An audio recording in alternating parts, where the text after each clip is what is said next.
We now have some breaking news from President Donald Trump regarding tariffs that he is potentially going to put on Canada, Mexico, and China. As of today, President Trump has said there will be a 45% tariff on Canada, a 25% tariff on Mexico, and possibly an additional 10% tariff on China. We're going to break all of this down and explain what is going on, but you'll actually hear from President Trump himself. All I ask is one thing. It takes 2 seconds. Go ahead and hit that like button if you enjoy these daily updates. Now let's begin. Yes, you heard that right.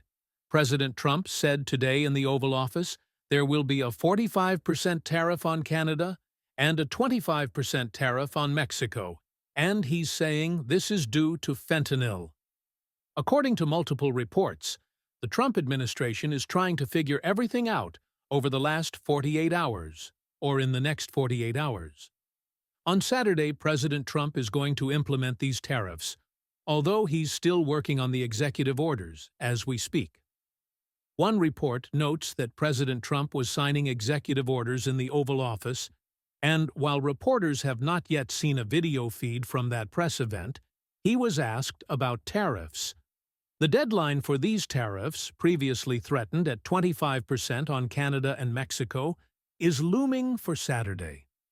According to a Pool reporter, he stated, "I will be putting the tariff of 25% on Canada and Mexico," noting that oil would not be part of that decision and that fentanyl was one of the motivations.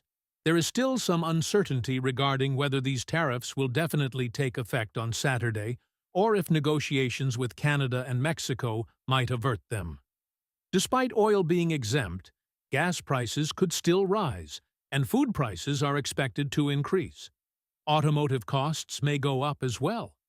Last year, the U.S. imported $87 billion worth of motor vehicles and $64 billion worth of vehicle parts from Mexico, which may now face an additional 25% tariff.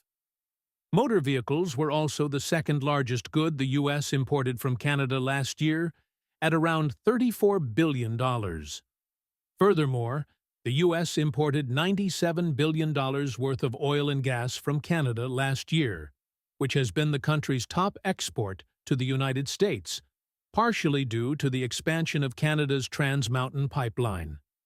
In 2022, the U.S. imported $46 billion worth of agricultural products from Mexico, including $8.3 billion of fresh vegetables, $5.9 billion of beer, and $5 billion of distilled spirits. The biggest category of agricultural imports from Mexico last year was fresh fruits, at over $9 billion. Avocados accounted for $3.1 billion of that total. Some of these products could now become more expensive due to potential tariffs.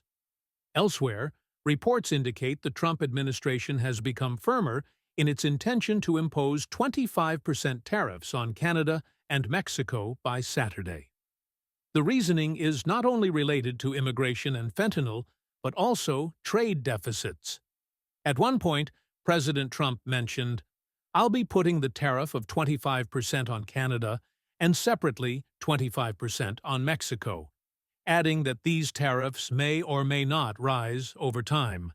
There has been some confusion, as earlier statements suggested a 45% tariff on Canada, but it appears those executive orders are still being drafted, and the exact percentages could be finalized soon. According to President Trump, the U.S. has all the oil and lumber it needs. However, he acknowledges that tapping into these domestic resources might require additional executive orders to permit more drilling or more extensive logging, both of which could meet resistance from various groups. Either way, it appears new tariffs are coming in a matter of days. Another important note is that President Trump is still considering whether a significant import, oil, will be exempted entirely. He may make a determination as soon as Thursday evening, basing the decision on oil prices. If gas prices remain relatively low, the Trump administration may also impose a tariff on oil, which could make it more expensive to heat homes, drive vehicles, and transport goods across the country. This would potentially drive up costs for food, furniture, and other items that rely on long-distance shipping. Market and global leaders have been closely watching Trump's words and actions to see whether the president will carry out his threats or use them as leverage for other negotiations. It is worth noting that Trump recently threatened, then pulled back on, tariffs against Colombia during a dispute over deportations of undocumented migrants, leading to speculation that these measures could be a negotiating tactic. However, as of now, the Trump administration seems adamant about imposing tariffs on Mexico and Canada. Though millions of Americans may feel some financial pain, it could also potentially bring more manufacturing and production back to the United States, which is one of President Trump's stated goals. He has indicated that businesses currently producing goods in Mexico might move back to the U.S. to avoid the tariffs, thereby boosting jobs domestically. With only 2 days until the potential implementation, the details of how these tariffs will roll out, especially as they relate to Canada, Mexico, and possibly China, remain uncertain. Additional information may surface as the Trump administration finalizes executive orders. In the meantime, analysts continue to monitor how these policy shifts may affect supply chains, consumer prices, and the broader economy. Once more details emerge, we will provide updates on this developing situation.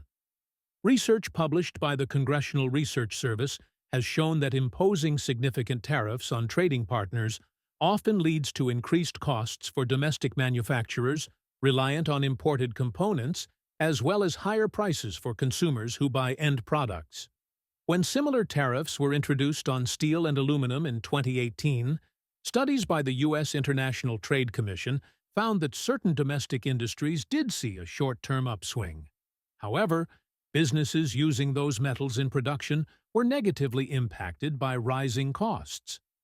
Furthermore, retaliatory measures from trading partners sometimes resulted in reduced export opportunities for U.S.-made goods, leading to a net neutral or even negative effect on overall employment in specific sectors.